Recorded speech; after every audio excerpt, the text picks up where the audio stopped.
Mirë Rezedieli, ju urojmë një ditë të bukur të gjithëve, mirë se erdhët në Guzhinë fillimisht dhe më pas në bisedën tonë. Mirë se të gjeta, mirë mëngjesi.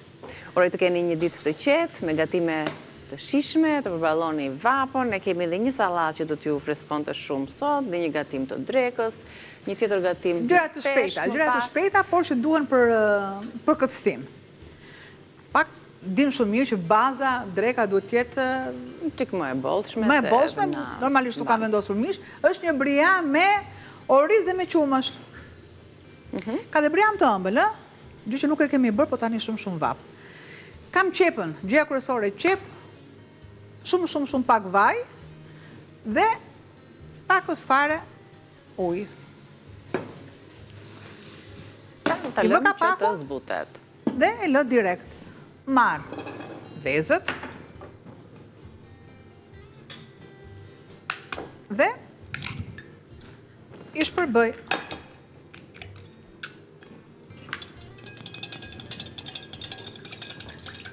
Dy vezë? Po.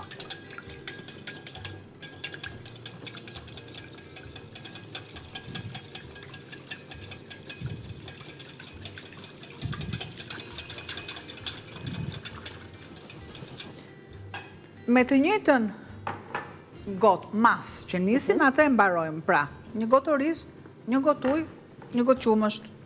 Normalisht edhe dy vezë, i dini vezë tashmë. Po, në të kuqe nga Ofita. Po, pa tjetër. Jemi që për këtyre vezëve të kuqe kemi një periudhë dhe pse Ofita derisa ti jap fundin. Po, a jepet fundin vezëve? Jo, vezët janë një nga produktet më të përdorshme në Guzhinën tonë, besoj dhe ju. Po, mëngjeset, gatimet e ndryshme, qoftë edhe një supë e prerë me vezë, kudo gjen përdorim. Ovital na ofron vezë të kuqe, vezë të bardha, vezë të madhësive të ndryshme, të paketimeve të ndryshme familjare, më pak të vogla, më pak të mëdha. E rëndësishme është që janë një vezë cilësore në treg. Dhe briami fillon me qepën, me gjalpin. Sërisht pakës ujë.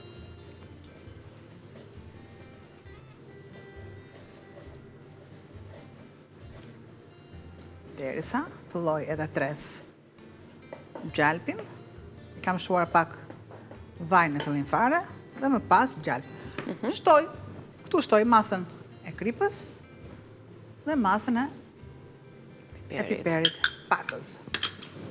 Sërisht, një trazim. Hedhim gjithmonë nga pak, derisa të qepën e madhe që më ka ngelur. Do të tretet bashkë me. Është e madhe dhe. Ka ngelur një shka tjetër? Pra kusht është që qepa të tretet fare, të bëhet transparente, faktikisht, nëse ne kemi një gatim me shumë qepë, për shembull, vendosim të gjithë qepën të grirë dhe një qepë ne e lëm me gozha karafili e lëm që të zbutet. Dhe atë më pas ne e përdorim për me fasulan, vendosim një qepë të grirë dhe një qepë e vendosim të tillë me gozhë karafili. Më pas e kalojmë në blender dhe jep një shije shumë të veçantë. Tani, e veçanta pa tjetër që është dhe tek orizi, që unë shoj orizin, mbasi larje, shplarje, lëng limoni, e ka urdis pak dhe nuk kam harruar që të kem furrën e ndezur në 200 gradë. E ka urdis pak, nuk më duhet skuqe fare, pra thjesht, me qepën, derisa të jetë unifikimi shijeve.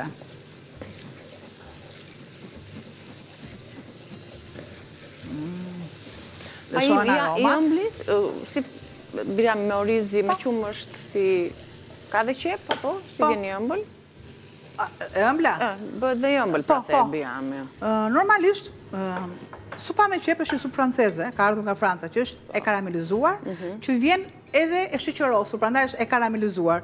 Qepës i shtojmë sheqer derisa fillon edhe bëhet në atë ngjyrën kafe. Sa më shumë karamelizohet, aq më tepër thellohet ngjyra. Nëse do thoni ju, është mirë të vendosim sheqerin kafe, është akoma edhe më mirë. Pra, kështu vjen. Ne kemi gabunin ton, për shembull, që është gatimi ynë autentik. Tash është autentik. Tu për shembull po e marr fjalën mbrapsht, sepse më frikson pak të them është i ynë apo jo, sepse mund të jetë edhe i ardhur nga Turqia dhe mund të jetë i ardhur dhe nga Azia. nga zja e vogël. Gjë që këtu nuk jam shumë e sigurt, por që në veçlinë jemi mësuar ma të gatim, gjë që është gatimi vlorë ose di këtë gjë. Pra është e kripur në të ëmbël, është me qafën e dashit, sikur të shënë sheqer, prandaj janë shumë gatimet të kripura dhe të ëmbla. Marrë pak ujë fare, sepse konsumova pak ujë nga gota. Që të lëshoj edhe pak ato nise shten. Dhe bëhet dhe më kremoze aty, para se të shtojmë vezët dhe qumshin. Unë do thosha për shembull, që nëse unë do kisha shtuar oriz që është për risotto, do ishte akoma dhe më mirë, sepse e bën akoma dhe më kremoze. Nuk e ngjit sepse nuk lën që ta ngjisi lëngu i limonit, por mua më pëlqen të gatuaj me ato çfarë ju keni në shtëpi. Shtoj edhe pakës ujë. Marr një tavë. Për një sa për shumë. Në tavë Unë them, një tavë të bukur, shiko. E vendos të gjithë të mas këtu. Mjafton të mos ngjis, të jetë cilësore. Ja, opa. Sepse e kemi thënë që dhe emët kanë shumë rëndësi në gatimet tona.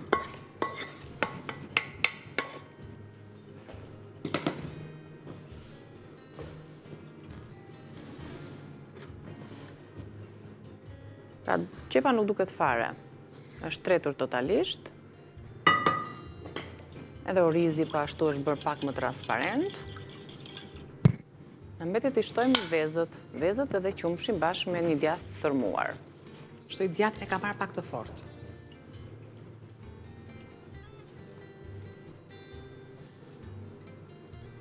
Ndërtuam një recetë kaq të shpejtë, të thjeshtë, me oriz dhe vezë, që quhet briam, i kripur.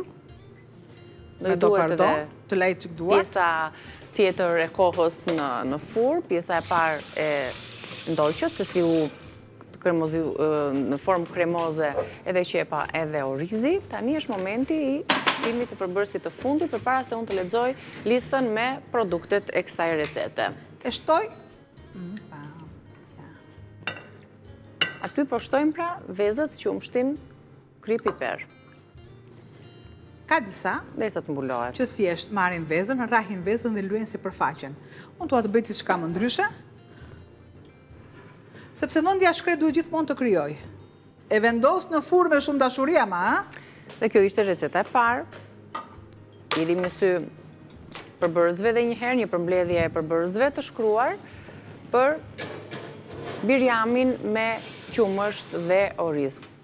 Ju duhen 2 qep mesatare të preraimët, të kthyera ato në transparente, pra të tretura mirë, 1 gotë oriz, 1 gotë ujë, 2 vezë, 3 lugë gjelle djathë të thërmuar, 1 gotë qumësht dhe 2 lugë gjelle gjalpe. Ndoqët procesin, pasi ka urdisëm zbutë mirë qepën, në vajullirin e gjalp shtuam gradualisht pak ujë që ato tretet më mirë, shtuam më pas orizin, edhe 1 gotë ujë tjetër, duke ja shtuar gradualisht derisa dhe orizi të kthehet në ngjyrë transparente dhe aty të bëhet një masë posaçërisht kremoze.